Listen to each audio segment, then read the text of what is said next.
اور اس کے پیغمبروں کو ناحق قتل کر دیتے تھے، یہ اس لیے کہ یہ نافرمانی کیے جاتے اور حد سے بڑھے جاتے تھے۔ یہ بھی سب ایک جیسے نہیں ہیں۔ ان اہل کتاب میں کچھ اچھے لوگ بھی ہیں جو رات کے اوقات میں اللہ کی آیتیں پڑھتے اور اس کے آگے سجدے کرتے ہیں۔ وہ اللہ پر اور روز آخر پر ایمان رکھتے اور اچھے کام کرنے کو کہتے اور بری باتوں سے منع کرتے اور نیکیوں پر لپکتے ہیں، اور یہی لوگ نیکوکار ہیں۔ اور یہ جس طرح کی نیکی کریں گے اس کی ناقدری نہیں کی جائے گی، اور اللہ پرہیزگاروں کو خوب جانتا ہے۔ جو لوگ کافر ہیں ان کے مال اور اولاد اللہ کے مقابلے میں ان کے ہرگز کام نہ آئیں گے، اور یہ لوگ اہل دوزخ ہیں کہ ہمیشہ اسی میں رہیں گے۔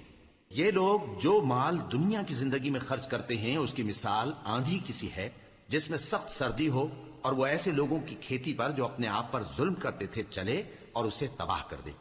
اور اللہ نے ان پر کچھ ظلم نہیں کیا، بلکہ یہ خود اپنے اوپر ظلم کر رہے